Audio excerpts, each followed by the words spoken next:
అందరికీ నమస్తే అండి. One of the best indoor plants, one of the best decorative plant, one of the best low maintenance plant, one of the best air purifier plant. ఇంకొక ముఖ్యమైన విషయం, చాలా పెయింటింగ్స్లో back డ్రాప్గా కామన్గా కనబడే ప్లాంట్ ఏదండి? ఫెర్న్ ప్లాంట్ అండి. చూడండి ఎంత గ్రీన్గా ఎంత బాగుంది చూడండి. ఇదేంటండి? ఇది పెరెన్నియల్ ప్లాంట్ అండి, గుర్తుపెట్టుకోండి. విల్ బి గ్రీన్ అండి కంటిన్యూస్లీ ఫర్ మెనీ ఇయర్స్. మీరు చక్కగా చూసుకుంటే కన్నా, ఒకటి లో మెయింటెనెన్స్ ఎక్కడ కొంచెం చూసుకోవాలి కదా, అట్లా చూసుకుంటే మీకు ఇది కంటిన్యూస్ ఉంటుందండి. ఇంకొకటి ప్రధానం, మీరు పాస్ట్లో పెట్టచ్చు, హ్యాంగింగ్లో పెట్టచ్చు. హ్యాంగింగ్లో కూడా చాలా బాగా కనబడుతుంది, గుర్తుపెట్టుకోండి. ఇంకోటి ప్రధానంగా దీన్ని గమనించండి. ఇది దగ్గర చూడండి, కొంచెం ఇట్లా వస్తూనే ఉంటాయండి దీన్ని. ఇది ఒక యూనిక్ ప్లాంట్ అండి. ఇట్లా వస్తూనే ఉంటాయి, దీనికి జాగ్రత్తగా చూసుకోవాలి. మరి సైంటిఫిక్ నేమ్ ఏంటంటే ఇది గ్లెషనియేసి. ఫ్యామిలీ నేమ్ లాగా ఉంది. తర్వాత పెద్ద దీని గ్రూప్ ఉంటుందండి, దీనికి ఒకటి ప్లాంట్స్ అని కలిపి. ఏంటంటే ట్రెకియోఫైటా గ్రూప్ అండి, మొత్తం గుర్తుపెట్టుకోండి మొత్తం. ఇక దీని ఫ్యామిలీ నేమ్ ఏంటండి? పోలిపోడియేసి ఫ్యామిలీ నేమ్. దీని ఫెర్న్ ప్లాంట్, గుర్తుపెట్టుకోండి. నేను ఒకటి ఇంకొక విషయం, ప్రధాన విషయము, తర్వాత ఈ మెయిన్ ప్లాంట్ నుంచి వచ్చే ఆఫ్ షాట్స్ చూడండి. ఇక మళ్ళీ ఇంతకుముందు చెప్పాను కదా, దీని ఒక పేరు ఉంటుందండి.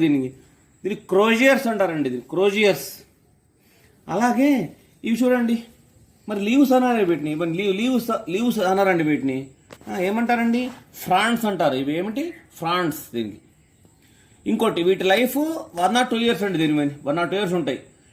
ఈ పోగానే అదే పేరు మళ్ళీ కింది వస్తుంటాయి. కాబట్టి మీకు ఏర్పడదు, ఏది వస్తుంది మీకు ఏర్పడదు, అట్లా వస్తూ ఉంటాయి అంతే. మరి ఇంత అందమైన ప్లాంట్ కదా, ఏమి సింబలైజ్ చేస్తుంది? ఒక్కటే అండి, ఎటర్నల్ యూత్ అండి. ఎందుకంటే ఎప్పుడు పచ్చగా గ్రోత్ ఉంటుంది కదా, కాబట్టి ఎటర్నల్ యూత్ సింబలైజ్ చేస్తుంది అంటారు. అలాగే న్యూజిలాండ్లోని మావోరి తెగ వారికి ప్లాంట్ ఏం సింబలైజ్ చేస్తుందండి? కొత్త జీవితము, కొత్త ప్రారంభము వాళ్ళకి. మరి జపానీస్ వాళ్ళకండి ఫ్యామిలీ అట, ఫ్యామిలీకి సింబలైజ్ చేస్తుంది. అలాగే hope for future generations, next generations hope అట. ఈ చెట్టు సింబలైజ్ చేస్తుంది, గుర్తుపెట్టుకోండి. ఇంకోటి, నాట్ ఏ ఫ్లవరింగ్ ప్లాంట్. ఇది ఫ్లవర్స్ కానీ సీడ్స్ కానీ ఉండవు, ఇట్లా ఆఫ్ షాట్స్ ద్వారా పెరుగుతూ ఉండాలి అంతే. ఇది ఇంకో విచిత్రమైన విషయం ఏంటంటే ప్లాంట్ సంబంధించి, ఇది కూడా మేల్ ఫీమేల్ ప్లాంట్ ఉన్నాడు దీంట్లో కూడా. కాకపోతే సైంటిఫిక్ ప్రాసెస్ ద్వారా తెలుసుకోవాలి దీన్ని. ఎలా సైంటిఫిక్ ప్రాసెస్ చూస్తే కనుక, జిబ్బర్లిన్ అనే హార్మోన్ ఎక్కువ ఉంటే మేల్ అవుతుంది, తక్కువ ఉంటే ఫీమేల్ అవుతుందండి ప్లాంట్. అది సంగతి.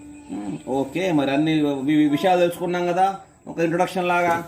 మరి దీనికి ఇంపార్టెంట్ కేర్ టిప్స్ చెప్తా వినండి. సన్లైట్ అండి, ఇది ఇండోర్ ప్లాంట్ అండి, గుర్తుపెట్టుకోండి. Shade loving plant, but require a bit sunlight, కొద్దిగా కావాలా. మరి ఏం చేయాలి? మీరు బెటర్ బార్డర్లో పెట్టండి. బార్డర్ అంటే మార్నింగ్ 1 గంట 2 వచ్చి తర్వాత తగ్గిపోతుంది కదా, అట్లా పెడితే కనుక ఇంకా మంచి గ్రోత్ ఉంటుంది. ఒకటి watering, important point. Regular watering required. ఎప్పుడు పచ్చి కూడా పెట్టుకోండి, ఇది ఎండిపోవద్దు. అలా అని ఓవర్ వాటరింగ్ చేయకండి. ఓవర్ వాటరింగ్ చేస్తే ఈ లీవ్స్ అనేది చెప్పాను కదా సార్, లీవ్స్ అనుకుందాం ఎప్పుడైతే మనం. ఎందుకు ఇవి ఎల్లో కలర్ మారిపోతుంది.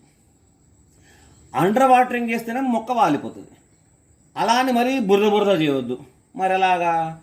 మీడియం వాటర్ వేయండి కొద్దిగా. తర్వాత ఫింగర్ టెస్ట్ చూసుకోండి, బెటర్ మనం చెప్పింది. ఫింగర్ టెస్ట్ చూడండి, తడిగా ఉంది కదా కాబట్టి నీళ్ళు వేయవద్దు. ఇంకా దీనికి పొడి ఉంటే వాటర్ వేయండి, అదొకటి. ఇది బెటర్ మెథడ్.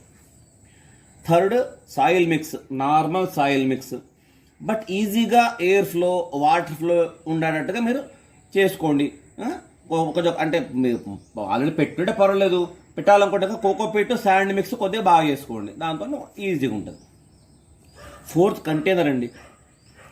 ఇది ఒక గుడ్ ప్లాంట్. దేనికండి? మీరు పెద్ద దాంట్లో పెడితే బాగా పెద్దగా పెరుగుతుంది, చిన్న దాంట్లో చిన్నగా పెరుగుతుంది, అంతే దీని లక్షణం. కాబట్టి మీరు కంటైనర్ మీరు సెలెక్ట్ చేసుకోవచ్చు, మీ రిక్వైర్మెంట్ బట్టి, మీ ప్లేస్ బట్టి మీరు దీన్ని డిసైడ్ చేసుకోవచ్చు. మనమైతే ఒక పెద్ద కంటైనర్లో పెట్టాం బాగా గ్రోత్ కావాలని చెప్పేసి అట్లా. కాకపోతే ఏంటంటే కంటైనర్ గుడ్ డ్రైనేజ్ రిక్వైర్డ్ అండి. ఇంట్లో పెడితే ఒక్క నిమిషం. ఇంట్లో మీరు హ్యాంగింగ్స్లో కానీ ఇంటి ఎదురుగా ఇట్లా కనబెట్టేట్టు పెడితే కనుక మీరు ఈ పేబల్స్ వేసుకోవచ్చు అండి, గుర్తుపెట్టుకోండి. ఇట్లా పేబల్స్ వేసుకుంటే నీట్గా దీని మాయిశ్చర్ కాపాడబడుతుందండి. దీని అందంగా కనబడుతుంది, మాయిశ్చర్ కాపాడు. చిన్న అంటే మీరు దీంట్లో చిన్న ప్లాంట్ పెడితే ఇట్లా పెట్టుకోవచ్చు మామూలుగా. దీని మాయిశ్చర్ కాపాడబడుతుంది, అందంగా కనబడుతుంది, గుర్తుపెట్టుకోండి, నీట్గా కనబడుతుంది. అదొకటి. తర్వాత ఫెర్టిలైజర్స్ అండి. ఇది గుడ్ లో మెయింటెనెన్స్ ప్లాంట్ అండి. మీరు అవసరం అనుకుంటే some liquid fertilizers monthly once అట్లా వాడుకోండి. ఇంకోటి దీనికి ఎప్సమ్ సాల్ట్ బాగా పనికొస్తుంది మంచిగా. ఎప్సమ్ సాల్ట్ లిక్విడ్ చేయాలి దీన్ని, స్ప్రే కాదు. స్ప్రే కాకుండా వెరీ గుడ్ దీనికి, ఎందుకంటే దీన్ని డైరెక్ట్ కింద వేయండి. దీన్ని ఎప్సమ్ సాల్ట్ దీనిపైన స్ప్రే చేయకండి. ఓకే, ఈ దీనికి కింద వేస్తే కనుక దీనివల్ల ప్లాంట్ ఏమవుతుందంటే డార్క్ గ్రీన్ మంచిగా పెరుగుతుంది అనమాట. అదొకటి. Next point pests and pesticides. ఇది ఒక హార్డీ ప్లాంట్ అండి, మీకు మామూలుగా వేరే వాడిలాగా కానీ దీనికి కూడా స్పైడర్ మైట్స్, మీలీబగ్స్ అటాక్ ఉంటుంది. మరి ఏం చేయాలా? ఫస్ట్ వాటర్తో బాగా గట్టిగా స్ప్రే చేసేలా అవసరం అనుకుంటే దాన్ని బట్టి తర్వాత neem oil spray are baking soda formula వేసుకుంటే బాగుంటుంది. చూస్తే అబ్జర్వ్ చేస్తూనే వేయండి. నీమ్ ఆయిల్ మామూలుగా అప్పుడప్పుడు ఒక్కసారి వేసుకుంటూ పోండి, అట్లా కొంచెం ప్రివెన్షన్ అలా మనకు వస్తుంది. ఓకే, తర్వాత ఇంకా నెక్స్ట్ పాయింట్ ఏంది? ప్రూనింగ్ అండి. ఒకటి ప్రూనింగ్ మీకు అవసరం అంటే చేయవచ్చు. దీనికి ప్రూనింగ్ అంటే ఈ ఎడ్జెస్ కట్ చేసుకోవచ్చు. ఒక బుషిలా ఆల్రెడీ ఉంది, కొద్దిగా పాత వరకే పెట్టుకోవాలనుకుంటే నీట్గా చేసుకోవచ్చు. మరి పెద్దగా పెరుగుతుంటే అవసరం లేకపోతే చివరిలో కట్ చేసుకుంటే పోతే నీట్గా తయారు చేసుకోవచ్చు. తర్వాత వింటర్ కేర్ కూడా కొద్దిగా ఉంది దీనికి. వింటర్ కేర్ ఏంటంటే ప్లాంట్ ట్రిమ్ చేయండి, అలాగే షేడ్లో పెట్టండి. కొంచెం మరీ ఎండ బాగుంటే కొంచెం షేడ్లో పెట్టుకోండి. లెస్ వాటరింగ్ తెలుసు కదా, వింటర్లో మనం ఏం చేస్తాం, అన్ని ప్లాంట్స్ కూడా లెస్ వాటరింగ్ చేస్తాం, దీనికి లెస్ వాటరింగ్ చేసుకోండి. మరి మీకు తెలుసు కదా మోస్ట్ ఇంపార్టెంట్ పాయింట్ ఏంటి?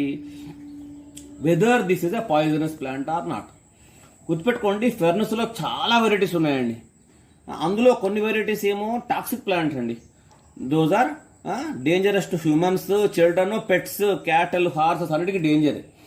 కొన్ని మాత్రము నాట్ డేంజరస్. కాబట్టి ఒకటి నేను ముందు ఫస్ట్ నుంచి చెప్తున్నా, ఇక మనం దీనికి టాక్సిక్ అనాటాక్సిక్ కానీ ఆ వెరైటీ బాగుంటే మనం సైంటిఫిక్గా నాలెడ్జ్ ఉండాలి.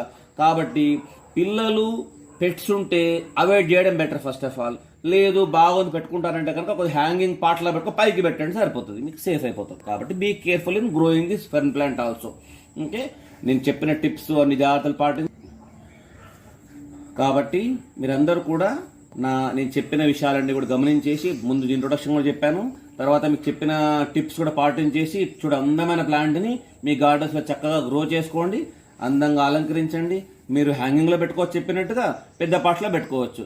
కాబట్టి దాన్ని బట్టి మనము ఇది చేసుకోవచ్చు. అలాగే ఈ వీడియో నచ్చితే లైక్ చేయండి, మీరు మీ లైక్ మైండెడ్ అందరికీ కూడా ప్లాంట్స్ ఇంట్రెస్ట్ వాళ్ళకి షేర్ చేయండి, అలాగే సబ్స్క్రైబ్ చేయండి నా ఛానల్ని, బెల్ ఐకాన్ ప్రెస్ చేసి అన్ని వీడియోస్ పొందండి. Thank you.